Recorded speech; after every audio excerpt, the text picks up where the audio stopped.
obviously the topic of domestic production or domestic manufacturing of consumer fireworks has been a hot topic. What is the feasibility of being able to produce or manufacture fireworks domestically to the scale that China does?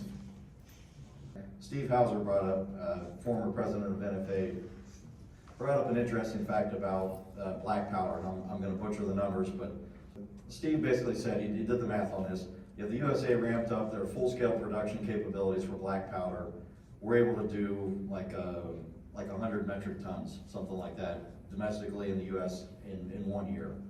And to put that in perspective, China is using like 22,000 metric tons of black powder in 1 year, and we're able to do 100. So he brought that up on this call, which I found mind-boggling. 𝗧𝗢𝗩𝗘𝗥𝗘𝗗 just went out of business a couple of years ago, so I think there's one, maybe, powder manufacturing that's doing black powder.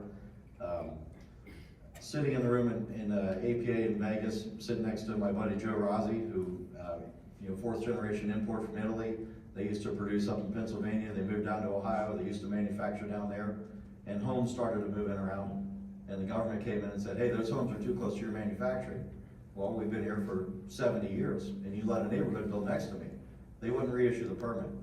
So things like that are happening, or have been happening for a long time. The government has been anti, manufacturing explosives in the country. So what do you do to overcome that? And even if, let's say President Trump is the president for the next 40 years, and he gets rid of the EPA, and he gets rid of all the regulations, the skilled labor in this country is not there. How many people in here ever put a shell together, who ever rolled a star? Like 7?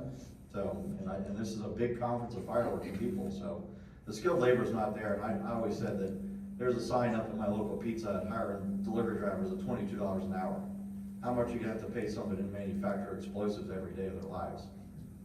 So it's just not feasible. Even the professionals that have been doing it for years, the chemicals come from China, the paper's gonna come from China.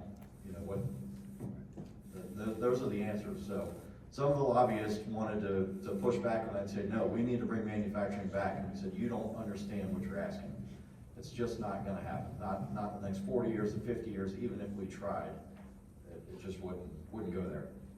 Even if you got federal and local support on starting manufacturing here in the United States, you have the not in my backyard attitude of most people in the country, where they don't want an explosive plant being built in their backyard.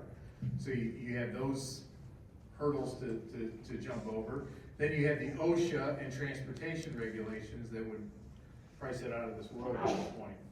I mean, all you have to do is just look around manufacturing as a whole in this country. I mean, we've got jobs right now in manufacturing that are unmanned because people don't want them. And I know this is probably kind of sound a little harsh about our country, but we want to buy stuff cheap and sell it to our neighbors. We want to provide service to our neighbors. We want to deliver. We don't want to make things. I know that sounds bad, but everybody keeps talking about this, and hopefully nobody beats me when I leave the room, but everybody keeps talking about the 20s, 30s, and 40s of this country like it was so awesome. Watch the History Channel. People don't want jobs that you're gonna make $4 an hour to mix chemicals that are gonna probably kill you, to pound fountains with one little respirator a year, because I'm not gonna give you more than one, because I need to sell that fountain for 36 cents. We don't, number one, we don't have the labor force. You'd have to import the labor force to even do this. So people who think manufacturing of fireworks is, especially the consumer level, where like a pack of bottle rockets is $4. I mean, I used to own a store and people would come in and they say, man, I had bottle rockets didn't work. I'm like, dude, they're making like a nickel for that pack. Do you think they care? I mean, so you're not, above the skill level of shell building, now you've got low level skill of just putting a label on a rocket every day, all day. People don't want to do it. We all know that's not gonna happen, so we just need to figure out the middle ground and, or we can keep importing fireworks from somebody. And maybe diversify that part where it's not all China. But again, it would take these other countries decades to catch up. We just, kind of need to probably start that way. You know, I know you guys have talked to other people, you know, other countries. Anyway, that's all I got.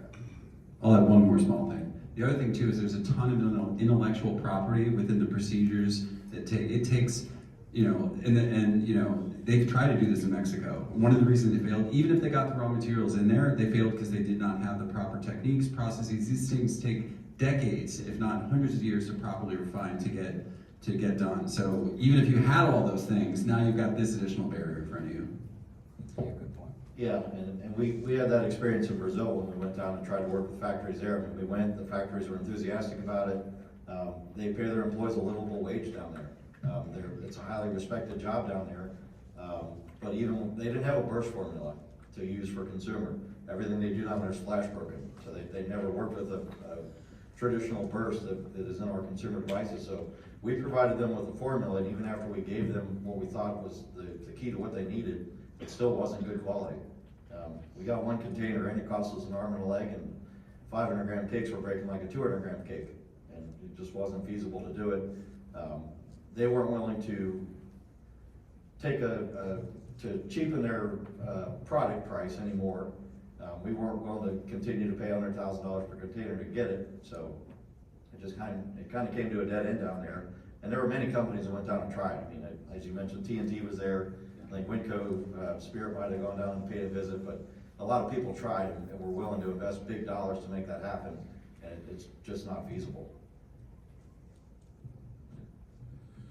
I appreciate you guys' comments on that, and that's another huge topic that's been out there. So let's take something maybe a little. I'm helping people bring their families together, their neighbors together, get out of the real world and just have some great excitement and celebrate that independence. I can't think of anything else I'd rather say I'm a part of.